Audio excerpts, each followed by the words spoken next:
کسی پنکھے کے ساتھ، وہ جو دستی پنکھا ہوتا ہے، اور کسی ایسی چیز کے ساتھ یا کپڑے کے ساتھ، یعنی چہرے کو تو لگا نہیں سکتے، اس سے تو جو ہے وہ پھر دم پڑ جائے گا اگر چہرہ چھپ گیا، تو دور کر کے مردوں کے سامنے کر دیتے تھے کہ اس حالت میں بھی وہ ہمارا چہرہ نہ دیکھ سکے۔ حضرت سیدہ فاطمہ الزہرا رضی اللہ تعالیٰ عنہ کا پردہ، حضرت عائشہ رضی اللہ تعالیٰ عنہ کا پردہ، بلکہ مشکات کتاب الجنائز کی آخری روایت ہے۔ حضرت عائشہ رضی اللہ تعالیٰ عنہ فرماتی کہ حضور کے وصال کے بعد، حضرت سیدنا صدیق اکبر کے وصال کے بعد بھی، میں جب ان کی قبور پر زیارت کے لیے جاتی تو میں معمولی اوڑھنی اوڑھ کے چلی جاتی، اس خیال سے کہ ایک میرا شوہر ہے اور دوسرا میرا والد ہے، تو میں معمولی اوڑھنی اوڑھ کر کے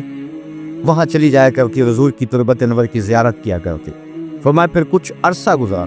کہ حضرت عمر فاروق رضی اللہ تعالی عنہ کی بھی تدفین ہو گئی۔ اب ام المومنین کیا فرماتی ہیں فواللہ ما دخلتہ الا وانا مشدودۃ علی ثیابی حیاء من عمر،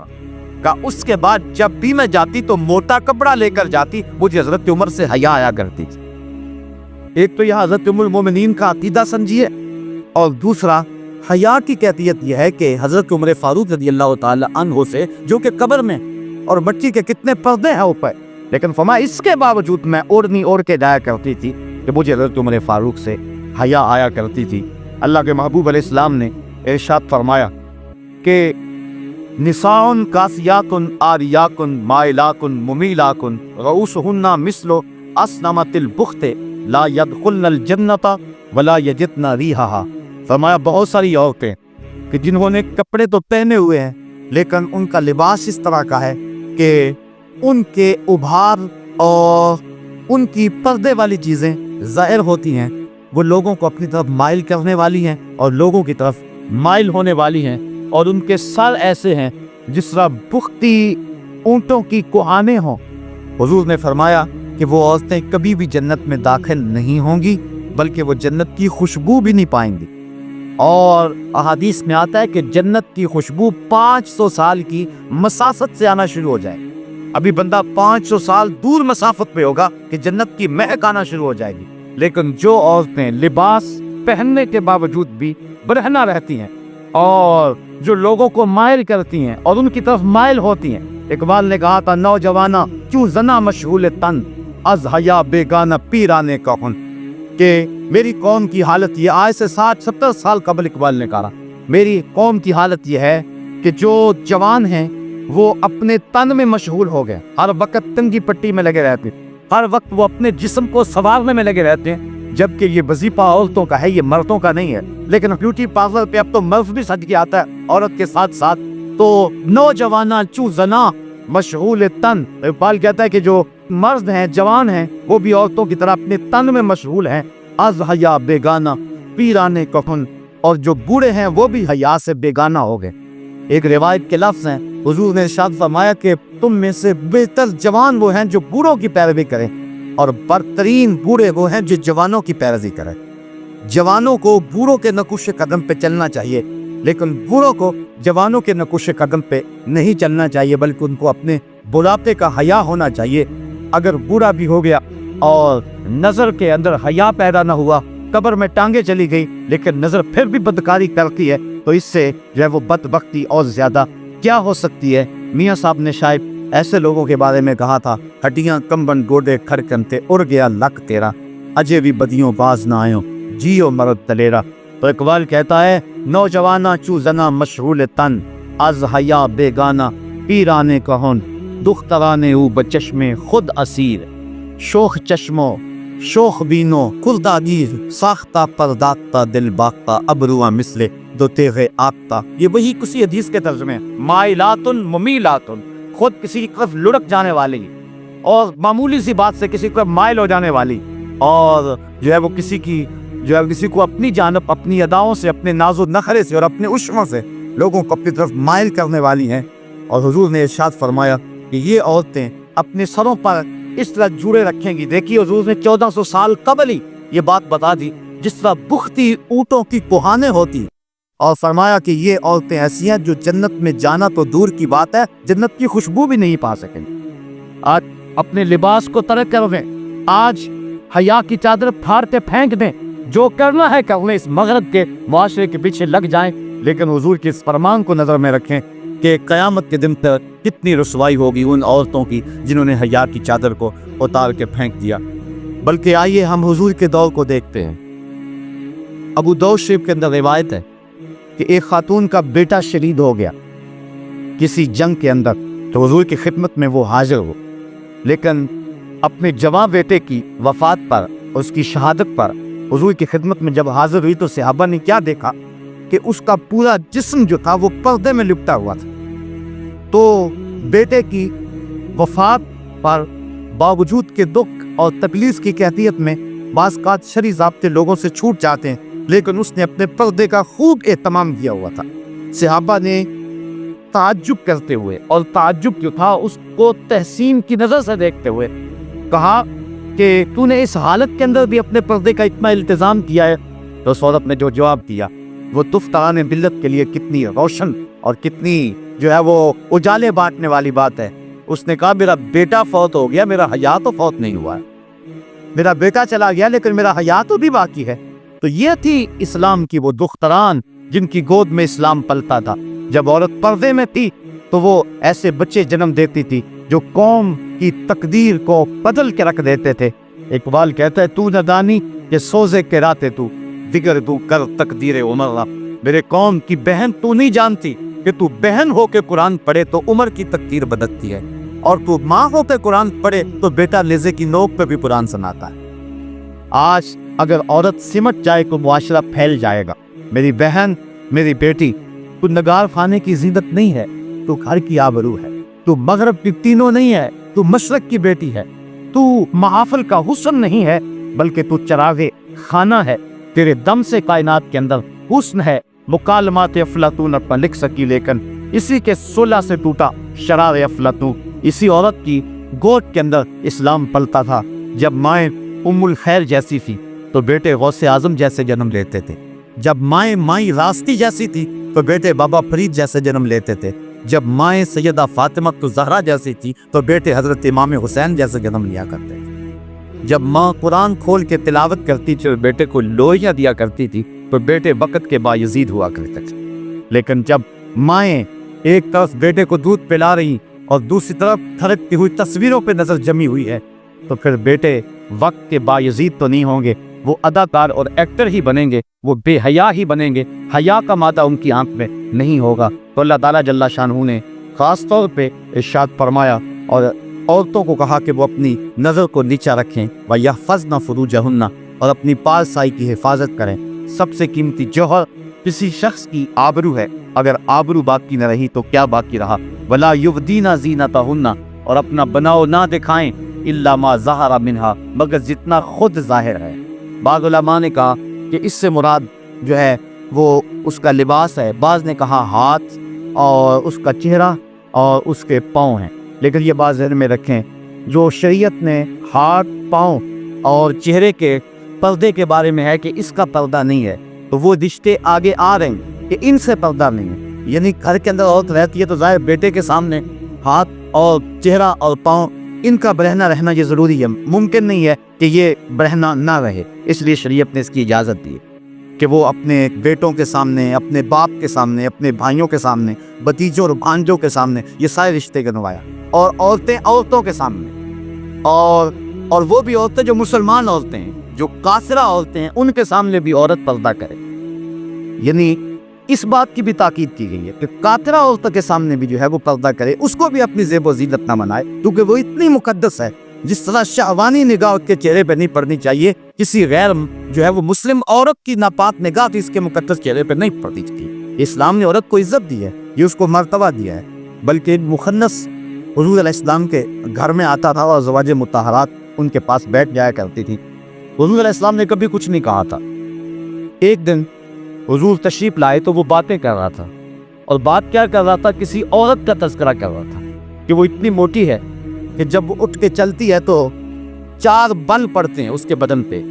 اور جب وہ لوٹتی ہے تو اس کی کمر پہ 4 بل پڑتے ہیں، یعنی اس کے حیات جلوس اور حیات قیام کو وہ بیان کر رہا تھا۔ تو آقا کریم علیہ السلام نے ازواج مطہرات سے فرمایا کہ اس سے بھی تم پردہ کیا رکھ کرو، اگرچہ یہ مخنث ہے لیکن چونکہ یہ عورتوں کے ان محاسن پہ نظر رکھتا ہے، وہ شخص کے جس کی نظر خراب ہو یا جس کے خیال کے اندر وسوسہ پیدا ہو سکتا ہے اور یا جس کے خیال کے اندر پلیتی آ سکتی ہے، اگرچہ اس کے اندر مرد والی خاصیت نہ بھی ہو تو قوم کی بیٹیوں کو اس سے بھی پردہ کرنے کی ضرورت ہے۔ اس لیے کافرہ عورتیں جو ہیں ان سے بھی پردہ کرنے کی تلقین کی گئی ہے۔ اس کے من جملہ خرابیوں میں سلیمان نے یہ خرابی بھی بیان کی ہے کہ وہ اپنے مردوں کو جا کے اس کے محاسن بیان کریں گی تو وہ مرد ان کے لیے جو ہے وہ راغب ہوں گے، اس لیے کافرہ عورت کے سامنے بھی اپنی زینت کو ظاہر نہ کیا جائے۔ اللہ اکبر۔ بلکہ یہاں تک ارشاد فرمایا، ذرا غور کیجئے، آج جس معاشرے میں ہم جی رہے ہیں، آج اگر کوئی ایسی بات کرے تو لوگ کہتے ہیں کہ یہ پپ ملا ہے، یہ معاشرے کو پنپتے ہوئے دیکھ نہیں سکتا، اس کا دین بڑا سخت ہے۔ لیکن یہ تمہارا رب فرما رہا ہے نہ صرف کہ عورت اپنے پردے کی حفاظت کرے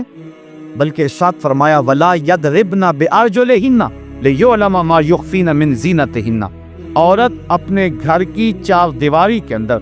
اپنا پیر اتنے زور سے نہ رکھے کہ اس کے پاؤں میں پڑے ہوئے پازیب کی چھنکار باہر گزرتے ہوئے غیر مرد کے کانوں میں پڑے۔ یعنی اسلام یہاں تک عورت کو پردے کی تلقین کرتا ہے، نہ صرف عورت پردہ ہے، نہ صرف اس کے چہرے اور اس کے ہاتھوں کا پردہ ہے، نہ صرف کہ اس کی آواز پردہ ہے، بلکہ عورت کے ساتھ نسبت ہو گئی جس زیور کی، اسلام کہتا ہے کہ اس زیور کی چھنکار بھی غیر مرد کے کانوں تک نہ پہنچے، کیونکہ یہ زیور ایک عورت نے پہنا ہوا ہے اور عورت اتنی مقدس ہے کہ اس کے پاؤں سے جڑنے والے زیور کی چھنکار کا بھی پردہ بن گیا۔ بلکہ دیکھیے یہاں 22 پارے کے ابتدا کے اندر اللہ تعالیٰ جل شانہ نے جو حکم دیا حضور کی ازواج مطہرات کو، ذرا اس پہ غور کیجئے، اللہ تعالیٰ کیا ارشاد فرما رہا ہے۔ ارشاد فرمایا یا نساء النبی لستن کاحد من النساء، اے نبی کی بیویوں تم عام عورتوں کی طرح نہیں ہو۔ میں کہتا ہوں بدقسمت ہیں وہ لوگ جو نبی کو اپنے جیسا کہتے ہیں، بدقسمت ہیں وہ لوگ۔ اللہ کہتے ہیں نبی کی ازواج، نبی سے نسبت ازدواج رکھنے والی خواتین تم عام عورتوں جیسی نہیں ہو، چونکہ تمہاری نسبت رسول سے ہو گئی ہے۔ جس کی نسبت رسول سے ہو جائے وہ عام عورتوں کی صف سے اٹھ کر امتیاز کی صف پہ بیٹھ جاتی ہے، پھر نبی کا اپنا مرتبہ کیا ہوگا؟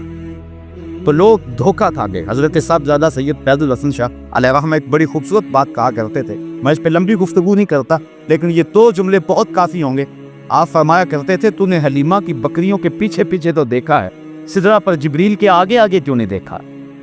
اور اقبال کہتا ہے کہ تو نے یوسف کو کنویں میں دیکھا تو کیا دیکھا؟ ارے نادان جو مطلق تھا مقید کر دیا کنویں، تو ابھی تک کنویں میں دیکھ رہا ہے، وہ تو مصر کے تخت کا مالک بھی بنا ہوا ہے۔ تو اپنی نظر کو بدلنے کی ضرورت ہے۔ تو اللہ فرماتا ہے یا نساء النبی، اے نبی کی ازواج لستن کاحد من النساء، تم عام عورتوں کی طرح نہیں ہو۔ ان اتقیتن فلا تخضعن بالقول فیطمع الذی فی قلبہ مرض وقلن قولا معروفا۔ دیکھیے کیسا سبق دیا جا رہا ہے کہ جب تمہیں بامر مجبوری کسی مرد سے بات کرنی پڑے، اور ازواج مطہرات سے لوگ مسائل پوچھنے آیا کرتے تھے، حضرت ام المومنین عائشہ صدیقہ رضی اللہ تعالی عنہا سے جو ہے حضور نے فرمایا اس حمیرہ سے دین لو۔ تو عورتوں کے جتنے بھی مسائل ہیں امت تک پہنچے ہیں وہ حضرت ام المومنین کے ذریعے پہنچے، تو ان کے پاس اب بامر مجبوری آنا پڑتا تھا صحابہ کو۔ کوئی مسائل جو حل نہیں ہوتے تھے تو وہ ان کے پاس آتے تھے کہ تم نے حضور کا عمل کیا دیکھا؟ تو انہیں حکم ہوا کہ اے نبی کی ازواج تم عام عورتوں کی طرح نہیں ہو اور تم اللہ سے ڈرو، اور جب کسی مرد سے تمہیں بات کرنی پڑ جائے، اللہ اکبر، تو کیا ارشاد فرمایا کہ ایسی نرمی نہ کرو کہ دل کا روگی کچھ لالچ کر لے،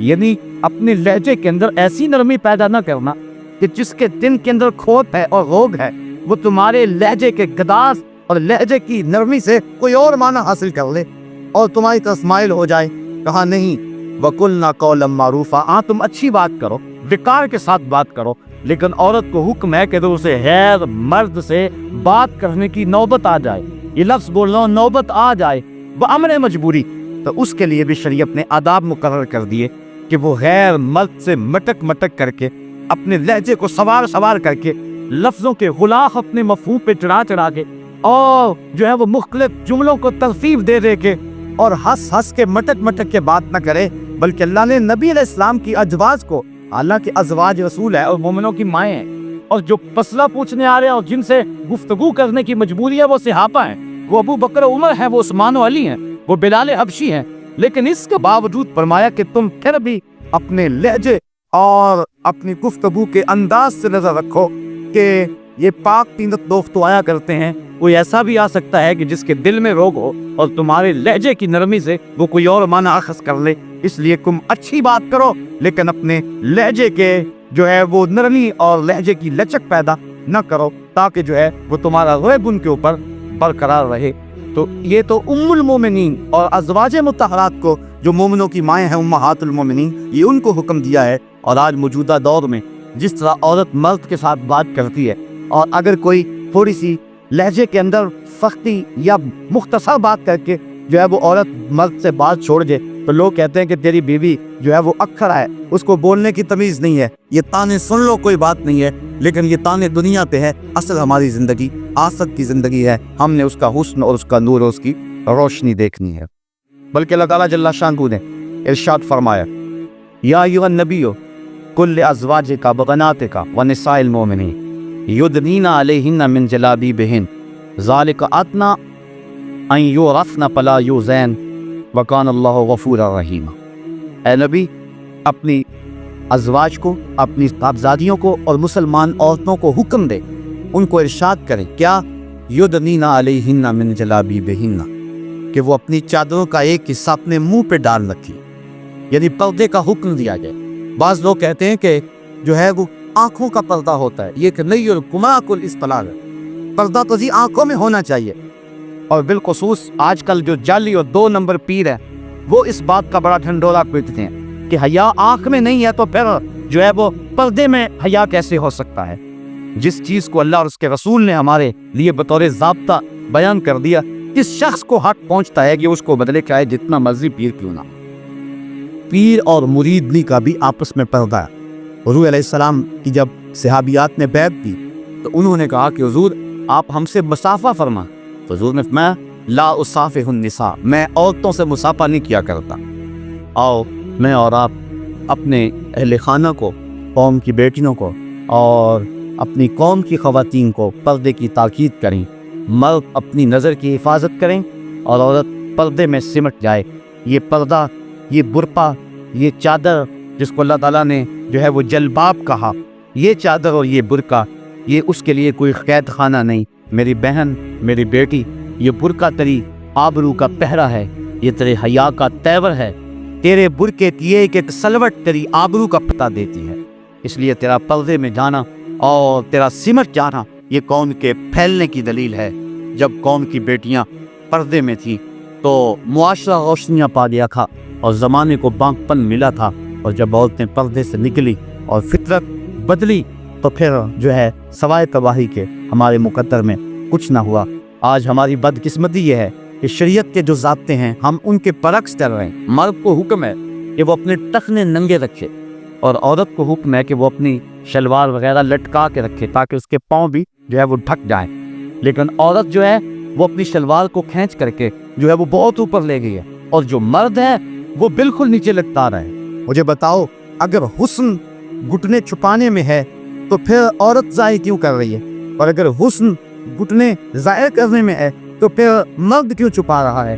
مجھے لگتا ہے جس طرح ہم نے کوئی ضد باندھی ہوئی ہے شریعت سے، مرد کو کہا کہ تو نے اپنے ٹکنے ظاہر کرنے ہیں تو وہ الٹا ان کو چھپا رہا ہے، اور عورت کو حکم ہے کہ تو نے اپنے ٹکنوں کو چھپانا ہے، وہ الٹا اس کو بیان کر رہی ہے۔ ہم شریعت بیضا سے ٹکر نہ لے اور اللہ اس کے رسول کے حکموں سے مقابلہ نہ شروع کریں، بلکہ جو ہمیں حکم دیا گیا ہے اس حکم پر پورا اترنے کی کوشش کریں۔ تو آئیے میں اور آپ اپنے گھروں میں اپنے اہل خانہ کو پردے کی تلقین کریں اور ان کو حضور کے طریقہ کے مطابق زندگی گزارنے کا درس دیں۔ اللہ مجھے آپ کو اپنی رحمتیں عطا فرمائے۔ آفاق کے ہر ہر گوشے میں قرآن سنا کر دم لینا، اب رکنا نہیں، اب تھمنا نہیں، فردوس میں جا کر دم لینا۔